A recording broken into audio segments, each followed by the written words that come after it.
Bonjour à tous.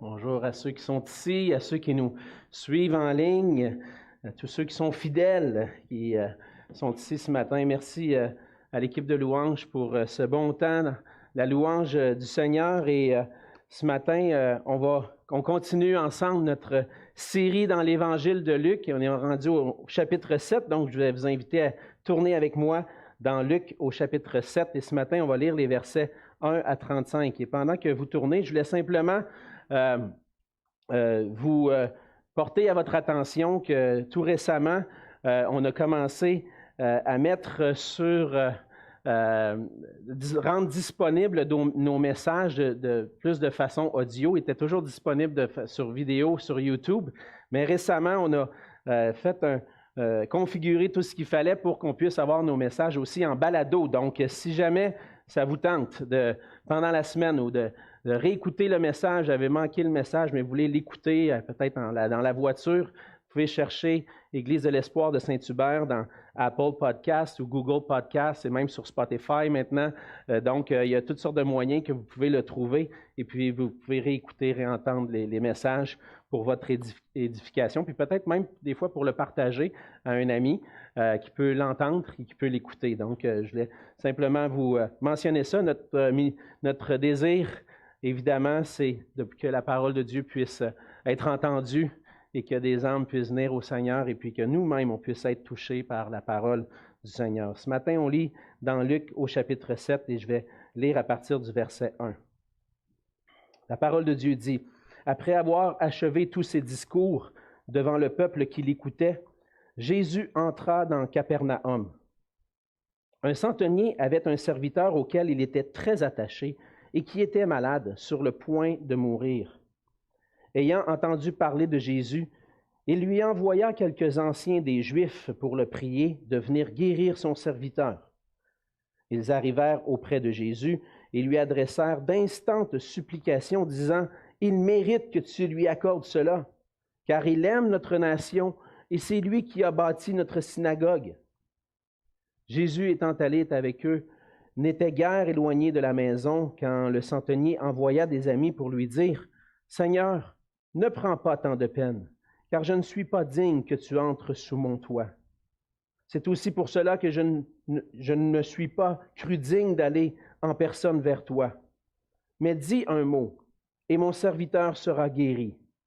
Car moi qui suis soumis à des supérieurs, j'ai des soldats sous mes ordres, et je dis à l'un: va, et il va, à l'autre: viens, et il vient, et à mon serviteur: fais cela, et il le fait. » Lorsque Jésus entendit ces paroles, il admira le centenier et se tournant vers la foule qui le suivait, il dit: « Je vous le dis, même en Israël, je n'ai pas trouvé une aussi grande foi. » De retour à la maison, les gens envoyés par le centenier trouvèrent guéri le serviteur qui avait été malade. Le jour suivant, Jésus entra dans une ville appelée Naïn. Ses disciples et une grande foule faisaient route avec lui. Lorsqu'il fut près de la porte de la ville, voici, on portait en terre un mort, fils unique de sa mère, qui était veuve. Il y avait avec elle beaucoup de gens de la ville. Le Seigneur, l'ayant vue, fut ému de compassion pour elle et lui dit: « Ne pleure pas. » Il s'approcha et toucha le cercueil. Ceux qui le portaient s'arrêtèrent. Il dit: « Jeune homme, je te le dis, lève-toi. » Et le mort s'assit et se mit à parler. Jésus le rendit à sa mère. Tous furent saisis de crainte et ils glorifiaient Dieu, disant: « Un grand prophète a paru parmi nous et Dieu a visité son peuple. » Cette parole sur Jésus se répandit dans toute la Judée et dans tout le pays d'alentour. Jean fut informé de toutes ces choses par ses disciples. Il en appela 2 et les envoya vers Jésus pour lui dire: « Es-tu celui qui doit venir ou devons-nous en attendre un autre? » Arrivés auprès de Jésus, ils dirent: « Jean-Baptiste nous a envoyés vers toi pour dire: « Es-tu celui qui doit venir ou devons-nous en attendre un autre? » À l'heure même, Jésus guérit plusieurs personnes de maladies, d'infirmités, d'esprits malins, et il rendit la vue à plusieurs aveugles. Et il leur répondit: Allez rapporter à Jean ce que vous avez vu et entendu. Les aveugles voient, les boiteux marchent, les lépreux sont purifiés, les sourds entendent, les morts ressuscitent, la bonne nouvelle est annoncée aux pauvres. Heureux celui pour qui je ne serai pas une occasion de chute. Lorsque les envoyés de Jean furent partis, Jésus se mit à dire à la foule au sujet de Jean, « Qu'êtes-vous allé voir au désert? Un roseau agité par le vent? Mais qu'êtes-vous allé voir? Un homme vêtu d'habits précieux?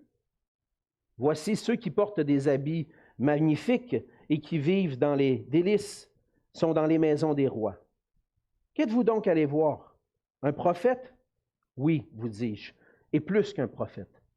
C'est celui dont il est écrit, « Voici, j'envoie mon messager devant ta face pour préparer ton chemin devant toi. » Je vous le dis, parmi ceux qui sont nés de femmes, il n'y en a point de plus grand que Jean. Cependant, le plus petit dans le royaume de Dieu est plus grand que lui. Et tout le peuple qui l'a entendu, et même les publicains, ont justifié Dieu en se faisant baptiser du baptême de Jean. Mais les pharisiens et les docteurs de la loi, en ne se faisant pas baptiser par lui, ont rendu nul à leur égard le dessein de Dieu. À qui donc comparerai-je les hommes de cette génération? Et à qui ressemblent-ils?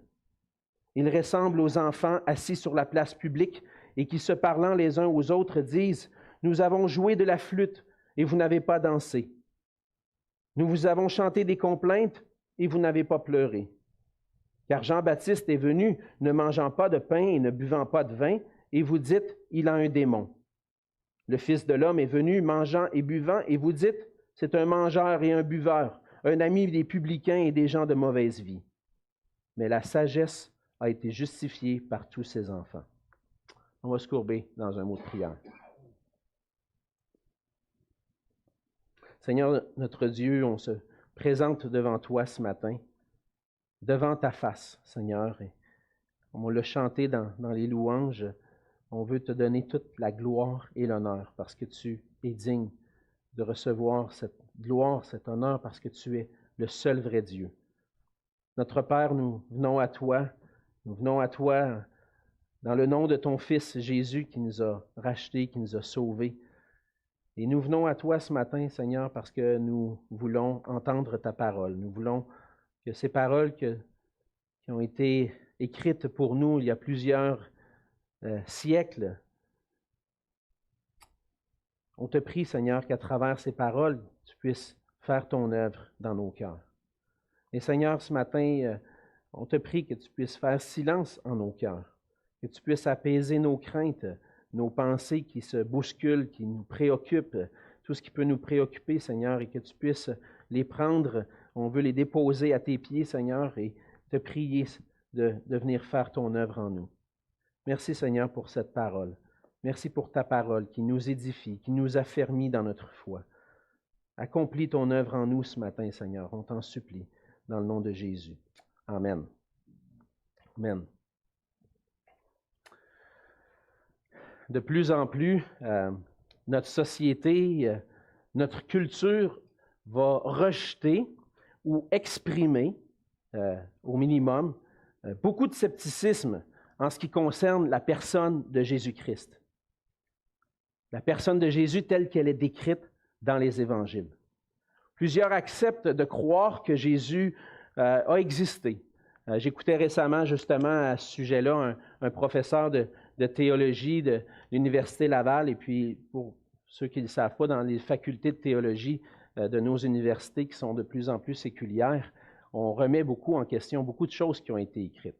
On n'accepte pas les Écritures comme l'autorité. Mais ce professeur de théologie-là admettait qu'un certain Jésus a existé et qu'il y a eu une grande influence. Mais de là à croire tout ce que disent les Évangiles, il faut prendre un pas de recul, réfléchir, penser, évaluer les choses à la lumière des découvertes scientifiques modernes. Parce qu'il y a bien des choses que Jésus a fait, comme des miracles, par exemple, c'est difficile à croire. C'est difficile à croire. C'est probablement plus l'imagination des disciples ou des apôtres qui ont fait imaginer, ou un délire spirituel peut-être qui les ont fait imaginer ces choses-là pour qu'ils puissent nous être apportés. Donc plusieurs vont rejeter la personne de Jésus ou peut-être exprimer un scepticisme. Ils vont admettre que Jésus fut un grand homme qui a existé, mais plusieurs ont de la difficulté à croire que ce que les Écritures disent à son sujet. Et par exemple, il faut comprendre que dans l'essence même de toute religion, et particulièrement du christianisme, il y a un élément de foi qui est important. Un élément de foi où on va se baser sur le témoignage de d'autres personnes, des personnes qui ont vu, entendu des choses, pour s'appuyer sur ce qu'ils nous ont dit, pour croire et avoir la foi dans ce Jésus qui nous est présenté.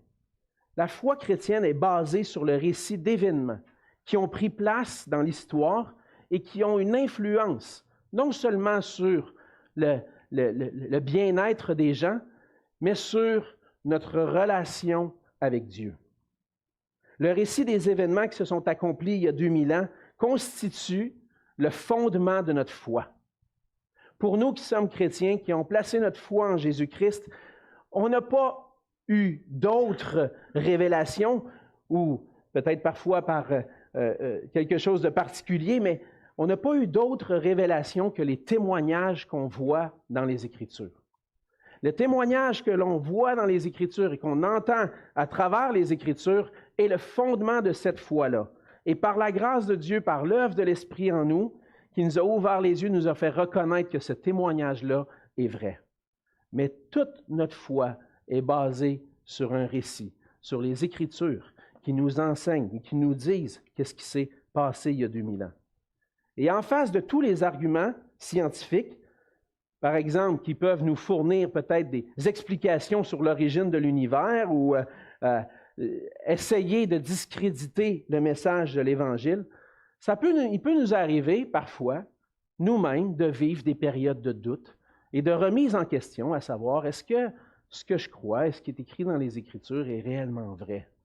Est-ce que c'est vraiment ce qui s'est passé? Est-ce que je peux mettre ma foi dans ce qui est écrit? Dans le passage de ce matin, on voit que la foi dans la personne de Jésus-Christ est essentielle à notre salut, à la restauration de notre relation avec Dieu, mais aussi essentielle pour vivre en communion avec Dieu chaque jour. Depuis le début de son ministère, on voit dans l'Évangile de Luc que depuis le début de son ministère, on a vu que Jésus était essentiellement en relation avec 3 groupes de personnes qui ont exprimé des réponses différentes à la personne de Jésus. On a vu, entre autres, l'interaction de Jésus, Jésus en relation avec les chefs religieux de cette époque-là, et on l'a vu aussi en relation avec les gens du peuple qui étaient curieux de voir et d'entendre, et même de vouloir être guéris, qui sont venus à Jésus pour être guéris, et on a vu Jésus en relation avec ses disciples. Donc, 3 groupes de personnes. 3 réponses différentes. Les chefs religieux ont rejeté Jésus comme étant le Messie. Les gens du peuple ont reconnu quelque chose de spécial dans la personne de Jésus-Christ et puis même ont cru qu'il était capable de pouvoir faire des miracles et même un grand prophète de la part de Dieu et se sont approchés de lui et sont venus à lui. Mais plusieurs sont venus par simple curiosité de savoir qui est cet homme-là, qui est ce prophète venu de Dieu. Les disciples, eux, ont répondu en décidant de suivre Jésus puis de lui obéir. 3 groupes de personnes, 3 réponses différentes. Mais ce matin, on voit dans le passage que Jésus, en relation avec 3 autres personnes, un homme qui n'est pas un juif, qui ne fait pas partie du peuple de Dieu, le centenier romain, une femme veuve et le prophète qui a précédé Jésus, Jean-Baptiste. Et au travers de ces 3 relations-là qu'on voit, on va voir l'importance de la foi dans la personne et l'œuvre de Jésus-Christ pour comprendre toute la sagesse de Dieu. Que la sagesse de Dieu a été manifestée dans la personne et l'œuvre de Jésus-Christ. Et malgré les doutes qu'on peut souvent ou parfois exprimer, les témoins de la venue de Jésus ont cherché à démontrer clairement que Jésus est le roi qui vient pour sauver et manifester la sagesse parfaite de Dieu. Jésus est le roi qui vient pour nous sauver et manifester la sagesse parfaite de Dieu. Et on va voir ce matin 4 aspects du ministère de Jésus au travers de sa venue sur la terre. Qu'est-ce que Jésus est venu faire exactement lorsqu'il est venu sur la terre? Et c'est en fait l'argument principal de l'Évangile de Luc. L'Évangile, c'est la bonne nouvelle. On annonce la bonne nouvelle. Et ce que Luc cherche à convaincre ses auditeurs, ou ses lecteurs, si je peux dire, ses lecteurs, de les convaincre de placer leur foi dans la personne de Jésus-Christ. Jésus est venu, premièrement, et Jésus vient pour sauver ceux qui placent leur foi en lui. Et c'est ce qu'on voit dans les versets 1 à 10. Dans les versets 1 à 10, on voit Jésus en relation avec un centenier romain. Et à travers cette relation-là, et à travers cette interaction-là, cette rencontre-là, en fait, plus avec les gens qui ont été envoyés par le centenier, plus que par le centenier lui-même, parce qu'on voit dans le texte que Jésus n'a pas rencontré le centenier. C'est plus des gens qui ont été envoyés de sa part. Et on voit à travers ça que Jésus possède l'autorité et la puissance pour guérir. Le centenier envoie des anciens des Juifs vers Jésus pour qu'ils viennent guérir son serviteur. Le centenier avait entendu parler de Jésus et il savait que Jésus était capable de guérir son serviteur. Mais le centenier était un chef de soldats romains avec un pouvoir sur une centaine de soldats. Et puis, il n'était pas attaché nécessairement aux Juifs, mais il était attaché à l'Empire romain. Et avec cette personne-là, ce centenier-là, souvent, ce qui arrivait dans ce genre de personnes-là, il n'était pas vraiment ami avec les Juifs. Les Juifs ne voulaient pas avoir de relation avec ceux qui appelaient les païens, les non-Juifs, et ne voulaient pas se tenir près d'eux. Mais là, on voit que ce centenier-là a une relation particulière avec les Juifs. C'était pas coutume vraiment dans cette époque-là qu'un centenier, un chef de soldats romain puisse avoir des bonnes relations avec les Juifs. Mais dans ce cas-là, on voit qu'il y avait une bonne entente entre le centenier et les Juifs. Et donc, les Juifs, le centenier va choisir des anciens des Juifs. Il va envoyer des gens qui ne sont pas de sa maison à lui, mais choisir des gens du peuple juif pour aller vers Jésus. Parce qu'il sait que lui, il ne fait pas partie du peuple, puis il va même le déclarer lui-même, qu'il se sent indigne même de pouvoir entrer dans la présence de Jésus. Donc, il cherche à envoyer des gens qui pourront réussir à le convaincre. Parce que le centenier a un serviteur qui lui est très cher, un serviteur auquel il était très attaché, le texte nous dit, et il l'aimait beaucoup, au point qu'il voulait qu'il conserve la vie, il voulait qu'il soit guéri parce que cette maladie-là allait le mener à la mort. Et donc, les anciens des Juifs viennent vers Jésus et cherchent à le convaincre. Et cherchent à le convaincre en disant, cet homme-là mérite. Il mérite tellement que tu puisses lui accorder cette faveur-là de guérir son serviteur. Parce qu'il aime notre nation, puis il a même participé à la construction de notre synagogue. Donc, c'est un centenier romain vraiment impliqué dans la culture juive et probablement nous fait penser, en quelque sorte, à un autre centenier qui va venir plus tard dans l'histoire que Luc nous raconte, dans le livre des Actes, entre autres, le centenier Corneille, qui était un chef de la cohorte italienne. Et puis, donc, il nous fait penser un peu à ce Corneille qui probablement craignait Dieu, avait une crainte de Dieu, mais ne connaissait pas encore personnellement Jésus-Christ. Et lorsque les anciens des Juifs vont vers lui, on voit l'humilité et la foi de cet homme-là. Qu'est-ce qui le caractérise? Premièrement, on voit son humilité. Dans les versets 6 et 7, on voit que alors que Jésus s'approche de la maison, le centenier a entendu dire que Jésus s'en venait. Et alors qu'il s'approche de la maison, qu'il est presque rendu chez lui, il envoie d'autres personnes de sa maison pour lui dire, « Viens pas dans ma maison. Viens pas chez moi, parce que je suis indigne. Je suis indigne que tu puisses rentrer sous mon toit. » Et je pense que ce centenier-là reconnaissait qui était Jésus, reconnaissait du moins que Jésus était un grand prophète venu de Dieu. Et puis, même si on ne voit pas totalement tout ce que le centenier croyait sur Jésus, il savait que c'était quelqu'un qui n'était pas ordinaire. Et on voit un peu dans l'attitude du centenier, un peu la même attitude que Pierre a eue lorsque Jésus a accompli la pêche miraculeuse. On l'a vu dans Luc 5. Qu'est-ce qui est arrivé avec Pierre lorsqu'il a saisi qui était devant lui? Il s'est courbé à genoux et il a dit, « Je ne suis pas digne d'être dans ta présence parce que je suis un pécheur. » On voit cette même attitude chez le centenier qui réalise, qui est humble. Il dit, « Je ne suis pas digne que tu rentres sur mon toit. Je ne suis même pas venu dans ta présence parce que je ne me sens même pas digne de venir vers toi pour te le demander. J'envoie des gens à ma place. » Et lorsqu'on voit cette humilité-là, on voit que ce centenier-là reconnaissait en Jésus-Christ une personne vraiment spéciale, une personne qui venait de Dieu.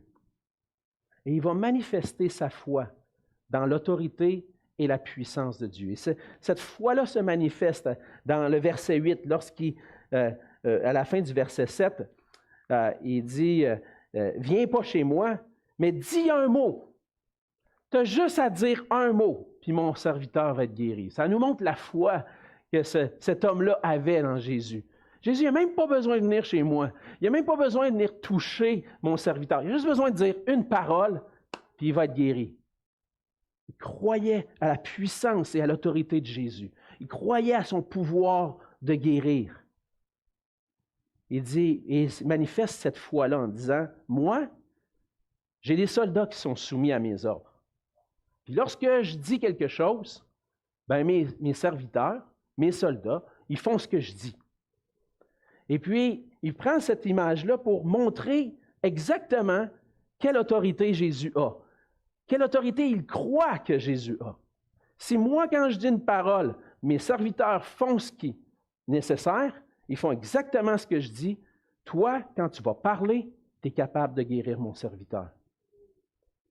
Et lorsque Jésus entend ça, lorsque Jésus entend la foi de cet homme-là, Jésus est touché. Il va même dire au verset 9 qu'il admire le centenier. Il admire le centenier parce qu'il dit, « Je n'ai pas vu encore en Israël une foi aussi grande que cet homme-là. Je n'ai pas encore trouvé en Israël une aussi grande foi. » Et ça, c'est un point important, un point tournant important dans l'Évangile de Luc, une information que Luc ajoute dans tout le récit qu'il est en train de raconter. Jésus est venu vers Israël. Il est venu vers le peuple de Dieu. Il est venu pour guérir et sauver. Mais là, il y a un homme qui ne fait pas partie du peuple juif, qui est de l'extérieur, un païen.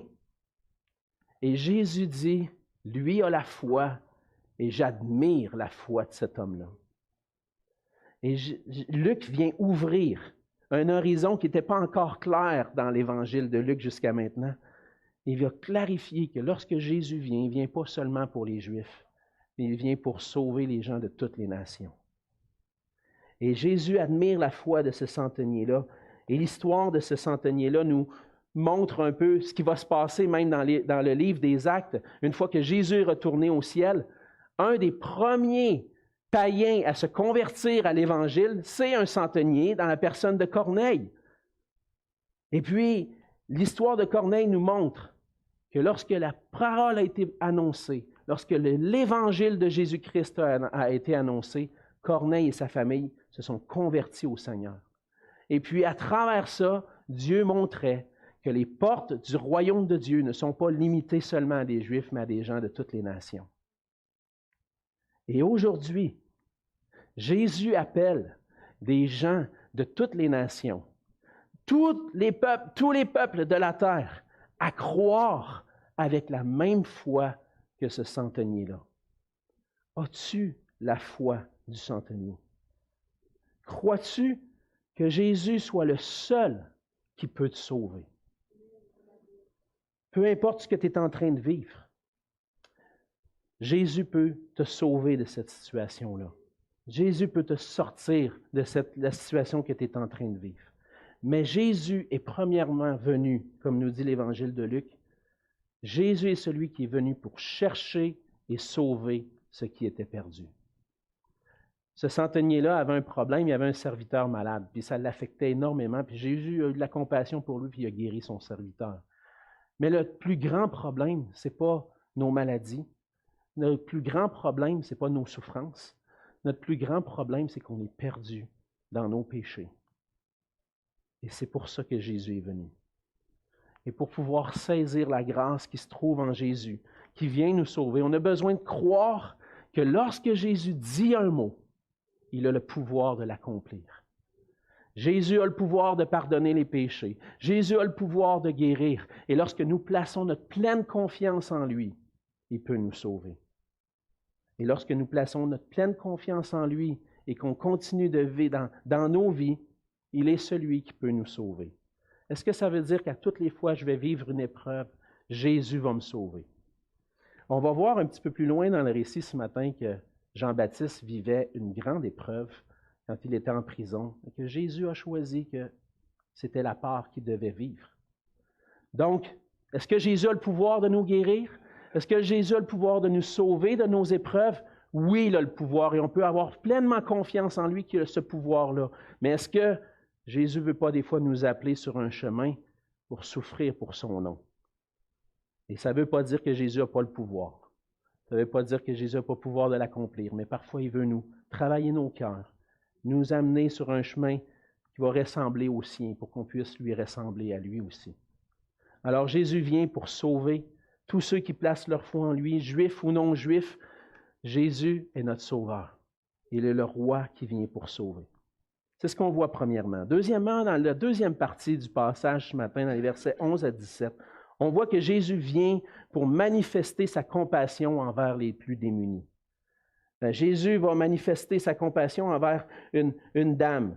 Et lorsque, dans le récit, ça nous dit Jésus, le lendemain, en fait, du moment où il a guéri le serviteur du centenier, Jésus s'en va dans une ville, et lorsqu'il entre dans la ville, il approche de la porte de la ville, il voit un cortège funèbre. Un homme qui est transporté, un jeune homme qui est transporté dans un cercueil pour être mis en terre.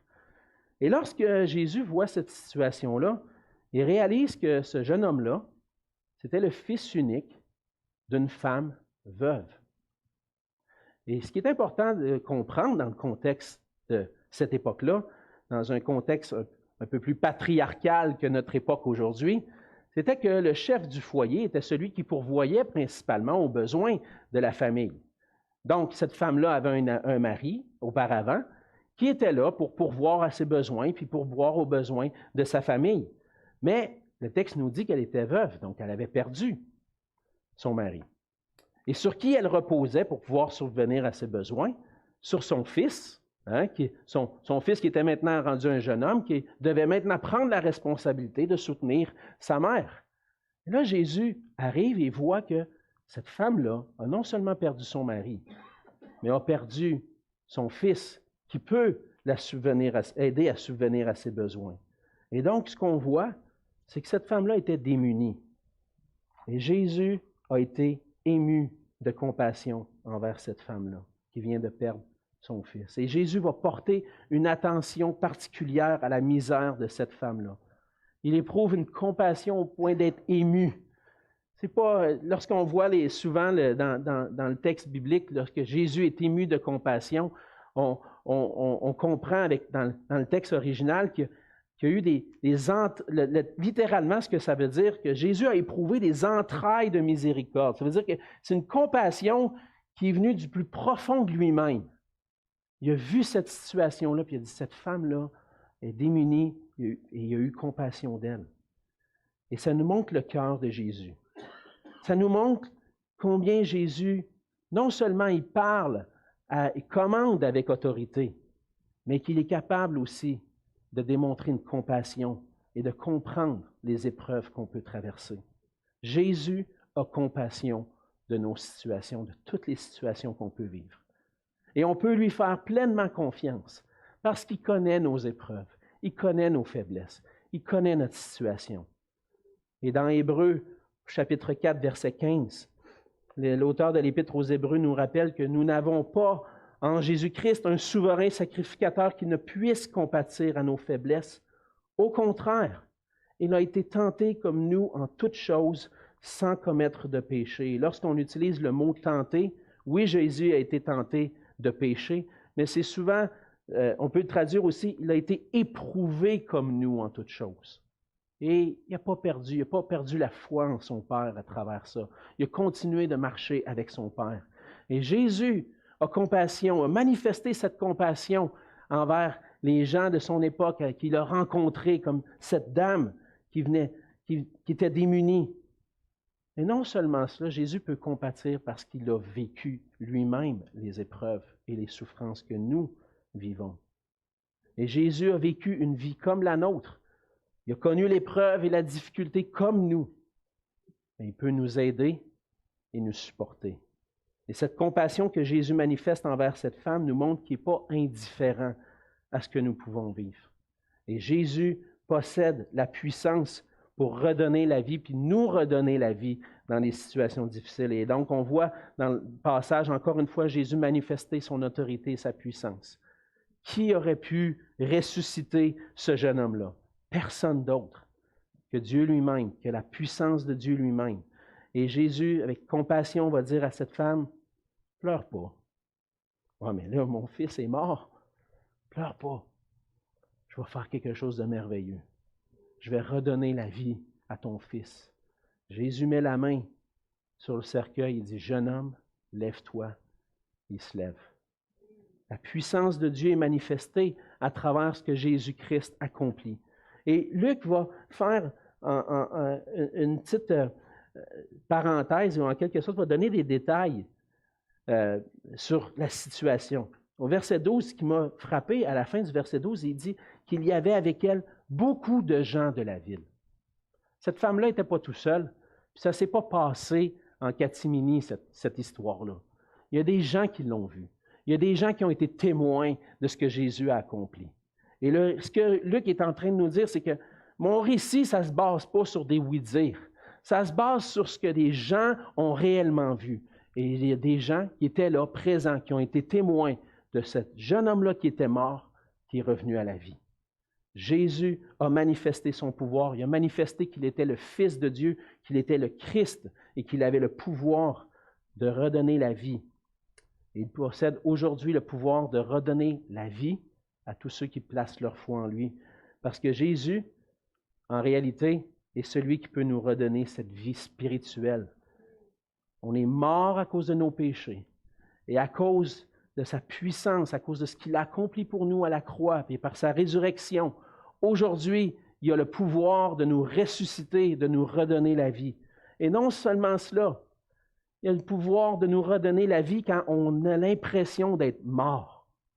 On voit souvent dans le livre des psaumes, entre autres le psaume 119, le psalmiste, il dit « Mon âme est attachée à la poussière. » C'est comme si j'étais mort.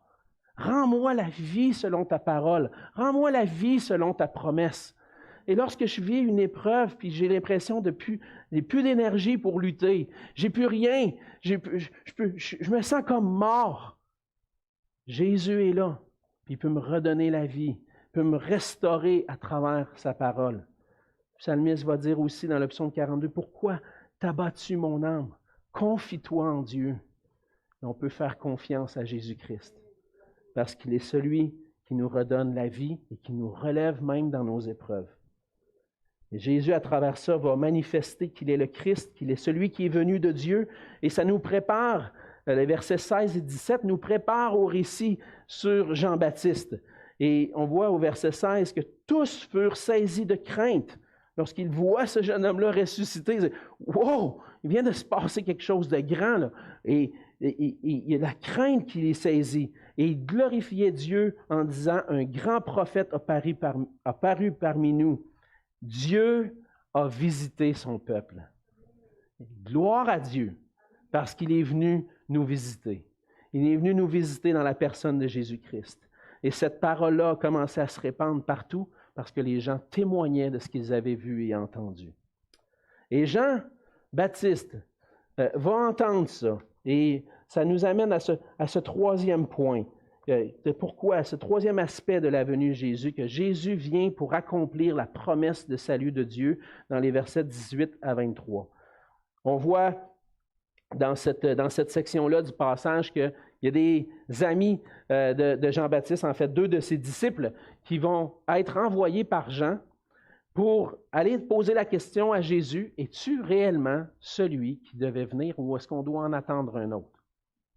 Et on voit à travers ce récit-là un peu les doutes que Jean-Baptiste peut vivre. Rappelez-vous que Jean-Baptiste, on l'a vu dans le récit dans Luc 3, que Jean-Baptiste a vu au baptême de Jésus la colombe descendre sur Jésus. Il a entendu la voix qui vient du ciel. Celui-ci est mon fils bien-aimé en qui j'ai mis toute mon affection. Écoutez-le. Il a vu tout ça. Mais là, on sait que Jean-Baptiste est dans une situation, même dans Luc nous le rapporte, que Jean a été emprisonné parce qu'il a repris le roi Hérode sur des mauvaises actions et le roi a décidé de le faire emprisonner. Et au milieu de la prison, au milieu de l'épreuve, Jean se pose la question, es-tu celui qui doit venir?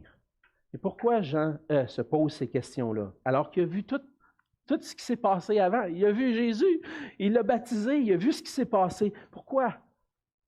Fort probablement parce que Jean-Baptiste, un peu comme les Juifs de l'époque, attendait un Messie qui allait les délivrer du pouvoir politique. Et là, Jean-Baptiste est dans la prison depuis quelque temps, peut-être plusieurs mois, on ne sait pas exactement combien de temps. Et il s'attend que Jésus vienne le délivrer. Il s'attend que Jésus vienne délivrer Israël de l'oppression politique et vienne régler toutes les injustices qu'il peut y avoir en Israël. Et toujours dans la prison. Et peut-être qu'il prie le Seigneur et il dit, Seigneur, permets que je puisse sortir de prison. Et on va voir même que Jean n'est pas sorti de prison, mais qu'il est mort décapité dans la prison. Et lorsque Jean est là, il se pose la question, est-ce que c'est vraiment lui? Puis on peut comprendre que Jean se pose cette question-là au milieu de l'épreuve qu'il est en train de vivre, puis surtout les attentes qu'il avait envers le Messie. Mais au moment où on pose la question à Jésus, qu'est-ce que Jésus fait? Il va à l'heure même guérir des personnes, plusieurs personnes. Au verset 21, c'est ce qu'on voit. Il va guérir plusieurs personnes de maladies, d'infirmités, d'esprits malins et rendre la vue à plusieurs aveugles. Et il va dire aux disciples de Jean, vous avez vu, vous avez entendu ce qui s'est passé. Soyez des témoins, puis allez dire à Jean ce que vous avez vu et entendu. Et qu'est-ce qui s'est passé? Jésus est venu pour que les aveugles voient, que les boiteux marchent, que les sourds entendent, pour que les morts ressuscitent et que la bonne nouvelle soit proclamée aux pauvres. C'est ce que l'Ancien Testament disait à propos du Messie. Voici qu'est-ce qui va se passer quand le Messie va venir. Et même, Luc nous en a parlé un peu lorsque Jésus a lu Ésaïe 61 dans la synagogue. Et maintenant, Jésus dit, renvoie les disciples de Jean, puis il manifeste à travers ça qu'il est clairement le Christ venu de Dieu. Jésus ne va pas le dire de façon explicite, mais il va dire, regarde qu'est-ce qui se passe. Puis regarde ce que disent les Écritures. Et les Écritures sont en train de s'accomplir. Il y a des aveugles qui voient, des boiteux qui marchent, des sourds qui entendent, des morts qui ressuscitent, et la bonne nouvelle est proclamée aux pauvres. Heureux celui pour qui je ne serai pas une occasion de chute. Et Jésus a été une occasion de chute pour plusieurs. Il a été une pierre d'achoppement. Les Juifs n'ont pas cru en lui. Il a été une pierre d'achoppement. Ils se sont heurtés à cette pierre-là. Ils ont dit, c'est pas lui le Messie. C'est pas le Messie qu'on attend. Et ils n'ont pas voulu croire en lui. Et lorsque Jésus est venu dans sa première venue, il n'est pas venu pour établir le royaume de Dieu d'une façon définitive, comme on attend qu'il va le faire lorsqu'il va revenir. Mais il est venu pour accomplir le salut, pour qu'on puisse être réconcilié avec Dieu. Dans sa première venue, Jésus est venu pour guérir et sauver ceux qui sont perdus, comme les prophètes l'avaient promis. Et on peut avoir confiance que Jésus est réellement le Messie. Au milieu des doutes, on doit retourner à la parole et se rappeler qu'est-ce que Jésus a accompli. Et oui, on attend le retour de Jésus, puis on a hâte qu'il revienne, puis ça fait des 2000 ans qu'on attend qu'il revienne. Il va survenir. Retourne à la parole. Sa promesse. Toutes ses promesses se sont accomplies jusqu'à maintenant. Sa promesse va s'accomplir. Il va revenir un jour. Il va revenir pour établir son royaume d'une façon définitive. Mais pour le moment, son royaume, c'est à travers le pardon des péchés des gens qui viennent à lui avec foi et qui font pleinement confiance que Jésus est le Messie. Et Jésus va terminer en montrant dans les versets 24 à 35 qu'il vient pour que la sagesse de Dieu soit déclarée juste. Ce n'est pas la sagesse des hommes qui a besoin d'être déclarée juste, mais la sagesse de Dieu. Et Jésus, à travers cet éloge qu'il fait à Jean-Baptiste, parce que même si Jean va éprouver des doutes et puis que Jésus va le rassurer avec des paroles, il va faire l'éloge du ministère de Jean-Baptiste. Jean-Baptiste n'est pas un prophète comme les autres. C'est le plus grand des prophètes qu'il n'y a pas eu jusqu'à maintenant. Pourquoi? Parce que c'est celui, au verset 27, qui est le messager qui vient pour préparer le chemin du Seigneur. Et Jean-Baptiste est venu pour préparer le chemin du Seigneur comme les prophètes l'avaient annoncé. Il est venu pour inaugurer la venue de Dieu sur la terre, la visite de Dieu à son peuple.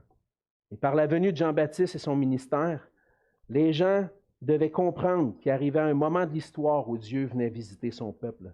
Ce moment où le Seigneur allait venir pour établir son royaume, mais à travers une nouvelle alliance. Et c'est pour ça que Jésus dit au verset 28, « Je vous le dis, parmi ceux qui sont nés de femmes, il n'y en a point de plus grand que Jean. Cependant, le plus petit dans le royaume de Dieu est plus grand que lui. » Qu'est-ce que Jésus veut dire par là? Jusqu'à maintenant, il n'y a pas eu de plus grand que Jean-Baptiste. Mais je viens pour inaugurer quelque chose de nouveau. Une nouvelle alliance. Je viens donner l'accès au royaume de Dieu. Et à travers cette nouvelle alliance-là, tous ceux qui vont avoir la foi en moi vont entrer dans cette alliance-là, vont faire partie du royaume de Dieu. C'est quelque chose d'encore plus grand que ce qui était passé. Israël, c'était le peuple d'Israël que Dieu s'est choisi dans l'Ancien Testament, qui l'a délivré de l'esclavage en Égypte, qui l'a fait entrer dans la terre promise à travers des miracles extraordinaires. C'est rien à comparer à ce qui s'en vient. Le royaume de Dieu est là parce que Jésus est venu. Et le plus petit dans le royaume de Dieu, le plus petit qui place sa foi en Jésus-Christ est plus grand que Jean parce que toutes choses sont nouvelles maintenant à travers ce que Christ accomplit. Et c'est ce que Jésus va dire au verset 29. Tout le peuple qui l'a entendu, puis même les publicains, ont justifié Dieu. On dit, Dieu est vrai et Dieu vient réellement nous visiter, et ils l'ont manifesté en se faisant baptiser par Jean.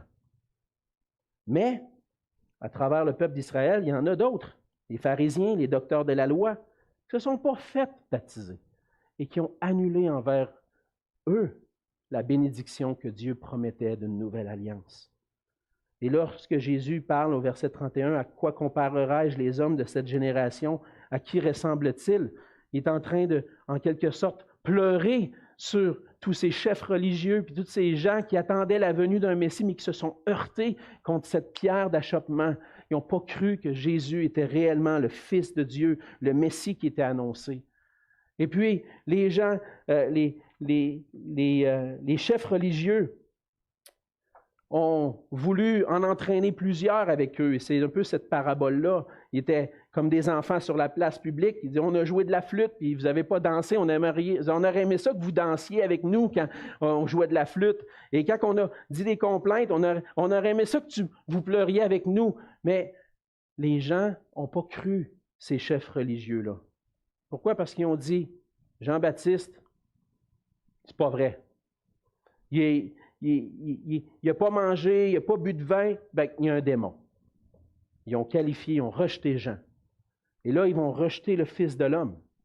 Parce que quand ils mangent et qu'ils boivent avec des gens de mauvaise vie, puis des gens avec des publicains qui ont besoin d'être sauvés parce qu'ils sont perdus, ils disent, ben, c'est un mangeur, un buveur, c'est un publicain, on le rejette. Mais c'est à travers ce Jésus qui vient pour tendre la main aux pécheurs que Dieu manifeste sa sagesse. La manifestation de la sagesse de Dieu, c'est à travers tous ces enfants qui sont perdus dans leur péché et qui réalisent que Jésus est le seul sauveur. et qui placent leur foi en lui. Et nous qui avons placé notre foi en lui, nous sommes en train de déclarer, voici la sagesse de Dieu. Peut-être que ça ne fait pas de sens à ton raisonnement. Peut-être que ça ne fait aucun sens à tout ce que tu auras pu apprendre toute la science peut dire, toute la science peut expliquer des origines du monde. Peut-être que ça ne fait pas de sens, mais la sagesse de Dieu est là, elle est en Jésus-Christ et tu as besoin de croire pour pouvoir saisir cette sagesse-là. Et à travers tout ce récit-là, nous sommes appelés à la foi dans la manifestation de la sagesse de Dieu. Le but du récit de Luc, c'est de nous faire voir que Jésus est le Fils de Dieu, qu'il est le Messie. Et même si parfois ça peut être dur à croire pour notre pensée moderne de voir un gars qui a fait des miracles de cette façon-là, mais place-toi dans le contexte. Il y a un Dieu qui existe, qui est souverain sur toute chose, qui possède l'autorité, et que ce Dieu-là vient visiter. Est-ce qu'il n'y a pas tout le pouvoir d'accomplir ces choses-là? Est-ce qu'il n'y a pas le pouvoir de venir rétablir cette relation-là à travers son Fils Jésus? Et pour être le plus grand dans le royaume de Dieu, je dois reconnaître l'œuvre nouvelle que Dieu est en train d'accomplir par Jésus-Christ. Je dois humblement reconnaître que Jésus est bien plus qu'un prophète, mais qu'il est réellement celui qui a été envoyé de Dieu, le Messie. Je dois reconnaître mon besoin d'être sauvé. Et je dois humblement placer ma foi. Et qu'est-ce que c'est la foi? C'est une pleine confiance. Croire que ce que Dieu dit à travers sa parole au sujet de Jésus, c'est vrai. Et qu'il peut me sauver de mes péchés et me réconcilier avec Dieu à cause de ce qu'il a accompli. Est-ce que tu crois ça? Par la foi en Jésus-Christ, on peut déclarer la sagesse de Dieu juste. Et c'est ce que le Seigneur est venu accomplir. Jésus est venu sauver son peuple, mais non seulement son peuple, des gens de toutes les nations. Il est venu montrer sa compassion envers les plus démunis. Il est venu accomplir toutes les promesses de Dieu, puis il a ainsi montré la sagesse de Dieu. Et dans son évangile, Luc nous place constamment devant cette décision. Qui est Jésus pour toi? Et même si tu es chrétien aujourd'hui, qui est Jésus pour toi? Comment est-ce que tu traverses les différentes épreuves dans ta vie? Est-ce que tu crois que Jésus peut tout accomplir en disant une seule parole? Est-ce que tu crois réellement que Dieu peut sauver celui qui s'est éloigné, celui qui est malade? Est-ce que tu le crois réellement? Est-ce que tu crois que Dieu peut t'amener dans des moments de souffrance comme témoin de son œuvre? Ça ne veut pas dire que le chrétien, comme certains le disent, que comme chrétien, on va être délivré de tout maintenant. Et des fois, c'est ça le problème. C'est que oui, il va venir un jour, quand Jésus va revenir, où il va nous délivrer de toute larme, de toute maladie, de toute souffrance. Mais ça se peut que maintenant, au milieu de la souffrance, le Seigneur t'amène là pour refléter ce que lui a vécu, pour refléter qui il est réellement, pour lui ressembler. Toute chose concourt au bien de ceux qui aiment Dieu, même nos épreuves, concourent à nous faire ressembler davantage à Jésus-Christ. Jésus peut le faire, mais Jésus peut m'amener là. Mais ce que je dois savoir, c'est qu'au milieu de l'épreuve, j'ai un Sauveur rempli de compassion qui est là et sur qui je peux compter. Je ne suis pas tout seul au milieu de l'épreuve. C'est même s'il m'amène dans l'épreuve, il est là avec moi et je peux lui faire pleinement confiance. Alors ce matin, chrétiens, non chrétiens, le Seigneur nous appelle à placer notre foi en lui, à lui faire confiance, qu'importe. Pour certains, c'est leur salut éternel. Pour d'autres, maintenant, c'est de dire, je ne suis pas tout seul dans l'épreuve, et je peux compter sur toi. Il n'y a personne d'autre qui peut venir à mon aide que toi, et de faire confiance. Alors, en se tournant vers Jésus-Christ, en le suivant, en marchant avec lui chaque jour, ce qu'on veut faire, c'est annoncer au monde que Dieu nous a visités et que Dieu peut nous sauver par Jésus-Christ. Prions ensemble. Seigneur Jésus, merci. Merci pour tout ce que tu es venu accomplir pour nous en venant sur la terre. Oui, Seigneur Jésus, tu es celui qui possède l'autorité, la puissance pour guérir. Tu es celui qui a pleinement compassion de tout ce qu'on peut vivre parce que toi aussi, tu as vécu ces épreuves. Tu as été éprouvé toi aussi. Et parfois, Seigneur, on peut éprouver des doutes. remettre en question ta parole au milieu de l'épreuve, des fois se dire, est-ce que Dieu est réellement là pour moi? Mais tu nous rappelles, Seigneur, Seigneur Jésus, que tu es le Christ, le Seigneur, qui nous accompagne et qui nous soutient même dans nos épreuves. Aide-nous, Seigneur, à garder foi en toi au milieu des difficultés. Aide-nous à placer notre foi en toi pour que, en regardant dans le futur, le jour où tu vas revenir, qu'on puisse garder cette espérance dans nos cœurs, qu'un jour on va être totalement délivré de nos épreuves et qu'on va te voir face à face. Et Seigneur, si quelqu'un ne te connaît pas ici ce matin ou qui nous entend et qui ne connaît pas, qui n'a pas encore saisi ta grâce, fais-lui voir que tu es le Christ, le Messie, celui qui est venu pour chercher et sauver ce qui était perdu. On veut te donner toute la gloire, Seigneur Jésus. Tu es notre roi, tu es notre sauveur et on veut t'adorer dans le nom de Jésus. Amen.